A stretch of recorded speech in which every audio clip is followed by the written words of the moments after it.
right. There we go. Back on the bridge. But we're fishing for what I call summertime bridge fishing, but you're gonna catch drum, redfish. You might get an occasional trout, an occasional flounder, but what we're looking for mostly some puppy drums, some small reds like this. And I'll go over just how to fish these bridges in the summer. If you want to stay close to home, using a midnight mullet, catch some fish on plastic on the bridges.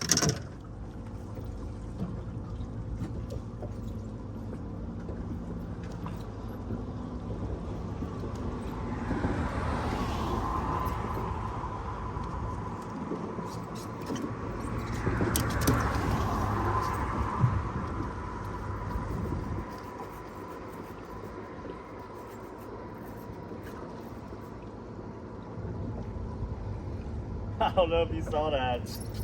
I thought that was a snag. I went to go break it off and it started moving. It was probably a big drum. That was a rookie mistake on my part. I mean, when I hit it, nothing moved. If he gets me in the poles, I ain't gonna have a shot.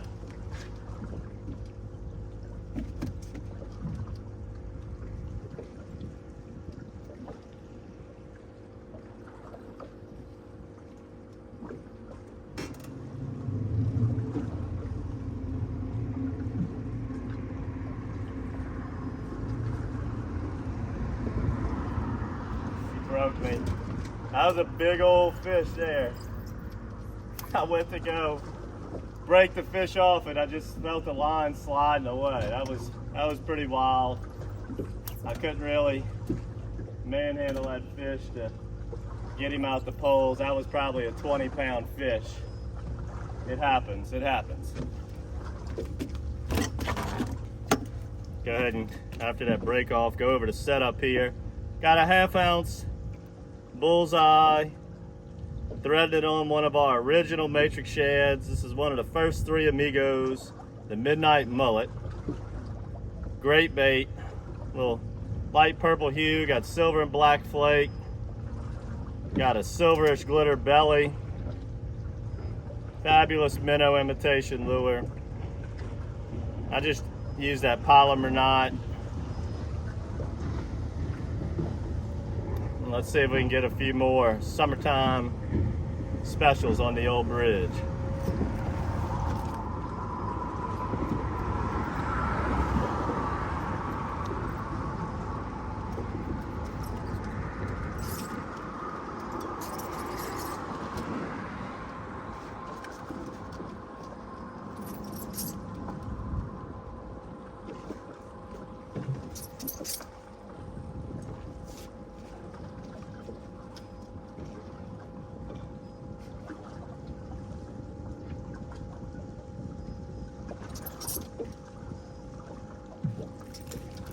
That's a typical summertime creature.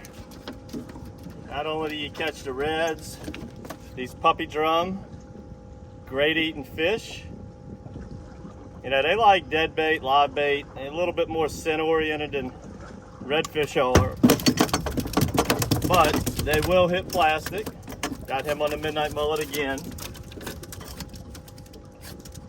Let's go put this one on the measuring stick, see if he's 16.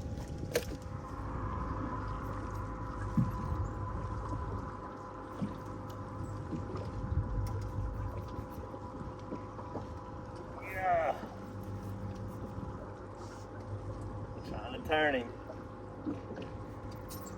Oh, he got off. He didn't break me. He didn't break me, but he got off. That was either a big drum or a big red. Woo! I got some big dogs down there. I just want the little ones.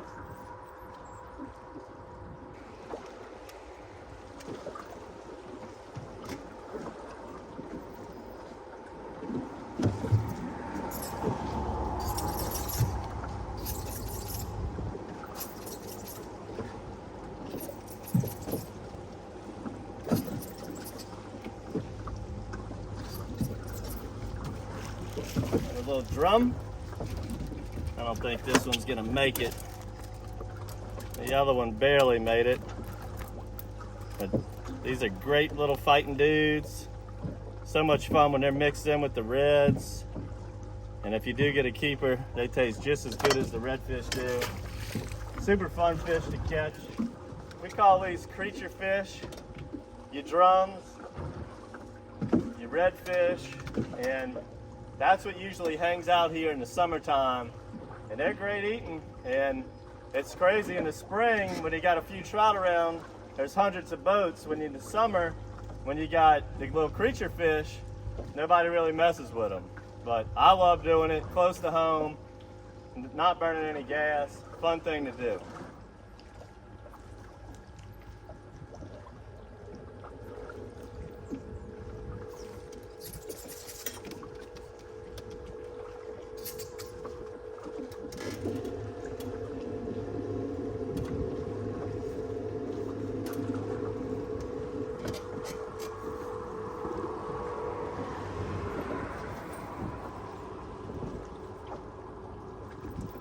That was a big red. I could feel about how aggressively he thumped it. I just couldn't keep him out the poles. That's the problem with these bigger reds. If they're like, 15, 20 pounders, and if you want them to hit it and swim out, if they hit it and swim in, good luck. Now you can beef up the line, you can beef up the rod, make it real heavy, but making these casts over and over and over again, it's gonna wear your arm down when you do that. And if you get too heavy a line, the lures don't work right, so it is what it is. I didn't really want that big old red, but I like to show it to you guys. Had a little fun with it, but nevertheless, they got some creatures out here, I'll tell you that. They got some creatures out here. See if we can get a couple more edible fish. Something that don't break my back when I set the hook.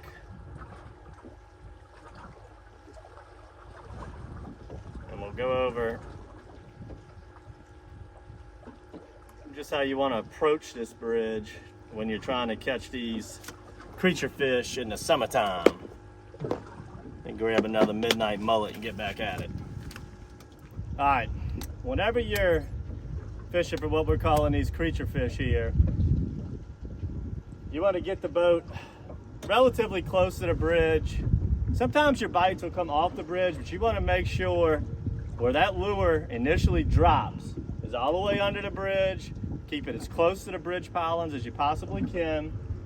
Focus on the left and right side. Now, a lot of days you get a bite here and there on both sides, but if you notice that all your bites are coming from one side or one angle, eliminate the other cast, make that same cast over and over and over again, and that'll allow you to fish faster down the bridge, covering more water. If it's coming from both sides, or what happens a lot of times with these creature fish is you'll go 20, 30 poles without a bite, and then you'll go 10 poles with like 5 bites. So when you catch that 1 or 2, if you've been in a lull, then slow the boat down and fish the next 10 pilings a little bit slower, maybe graze both to the sides of the pilings. If you feel like you get a bite, throw it back up in there, make another cast. And then if you feel like you're in a dead zone again, fish a little bit faster and cover ground. These fish kind of group up a little bit and they'll be in certain sections of the bridge, but just a great and fun thing to do in the dead of the summer. It's hot as can be out here. Kind of wish I got an earlier start. The bite probably would have been a little bit better and I wouldn't be cooking. But I'm gonna sit out here and cook for y'all and show you, so I can show you guys something to do in the middle of the summer whenever, if you don't really feel like making a long run to catch speckled trout, you can still stay close and catch something very, very delicious to eat.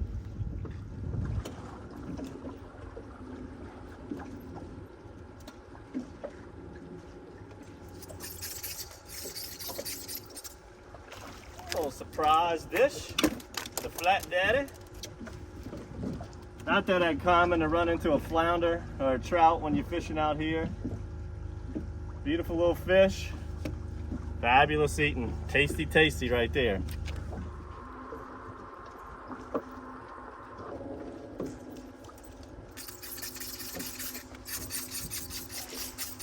Oh, look what we got. Oh, it was a speckled trout.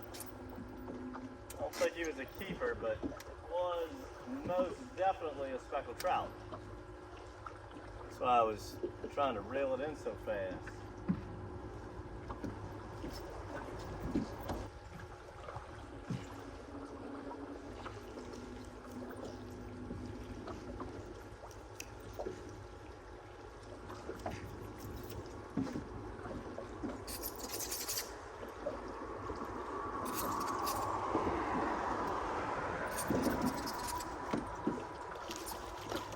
Keep a drum, keep a keeper. Keep a keeper. Alright, let's end it on this keeper drum. Now if it's up to me, eating redfish or drum, it really don't matter. I'm telling you, these things on the half shell or blackened, however you want to do it, it is the exact same. Redfish a little bit prettier. You can sight fish both of these if you're in shallow ponds, shallow flats. In the summer, they live together on these bridges. And I typically favor Highway 11 or the twin span. I find the creature fish like to get up under the bridge and hide out in the shade, use the pilings, get real tight to the pilings. And just a really fun thing to do. So I hope you enjoyed this episode of DockSide TV. Make sure to subscribe to the monthly bait box. We'll be giving out some midnight mullets, maybe some heavy jig heads that we were using. Subscribe to the YouTube channel. We got not a ton, but several videos fishing these bridges in the summer, catching these creature fish.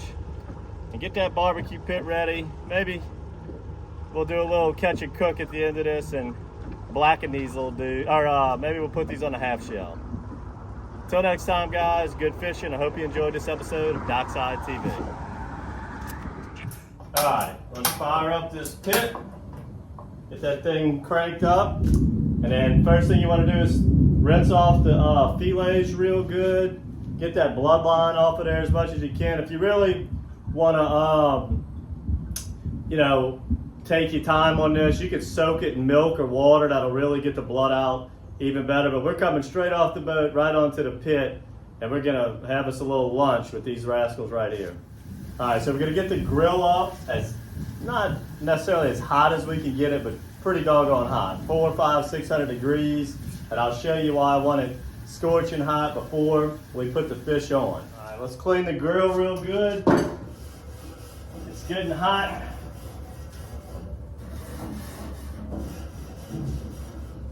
That clean, we got our drum. See, just hitting the redfish. We're gonna cook the drum. I want to show you guys just how great this is. It's just like reds. You can't tell the difference.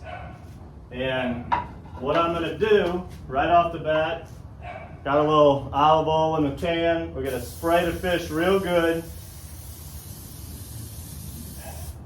All right. I got the grill up to about 500 right now. I'm gonna spray the grill where I'm gonna lay these fish down, because I'm gonna lay them face down just to give it a pretty char mark presentation. This is all for presentation. We're going face down, just like you try to get marks on a steak. I'm going to do that for about a minute just to simply get those char marks on it. We can simply eat right off this plate. I'll rinse it and wash it right here. Get this plate ready. We're trying to make this as easy, fast, and efficient as we can. Right off the boat, from the water, straight to the pit. Not trying to do a lot of dishes, not trying to do a lot of fancy stuff. This is as simplistic as lunch gets right here. Now you can really go out of your way marinating it and other things. I like to, if I'm gonna cook for a lot of people or something and I'm doing redfish or sheephead or drum or whatever on the half shell, I like to marinate it and Italian dressing, or maybe first I'd even put it in milk, get the blood off as well as I can, then Italian dressing. And you can do all kinds of fancy stuff, and whatever your favorite seasonings are. get those. Today we're just gonna use good old Tony's, a little bit of lemon pepper, and I'm just simply gonna put that on once we flip the fish from getting the char marks. You can put it on there before, whatever you want to do, but like I said, this is fast, simple, off the boat. I'm starving, trying to use one dish, so I don't have a lot of dishes to do.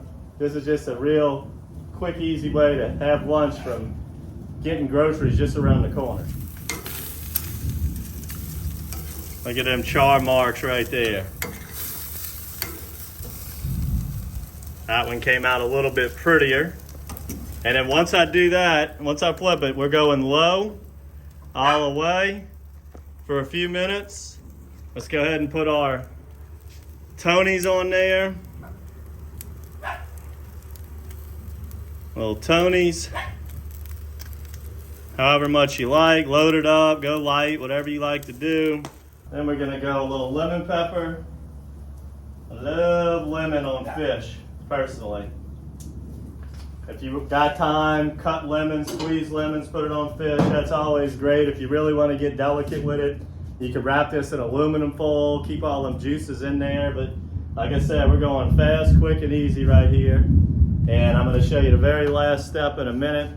You can cook this. Those were pretty small fillets. It ain't going to take but a couple minutes. Got it all the way on low.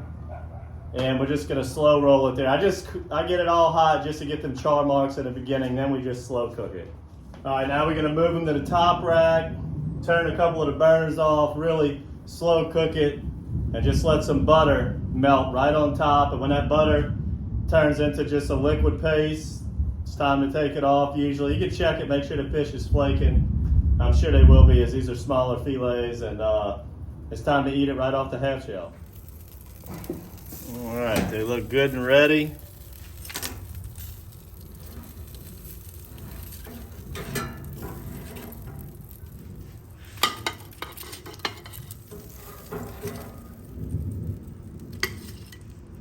Voila, that's it.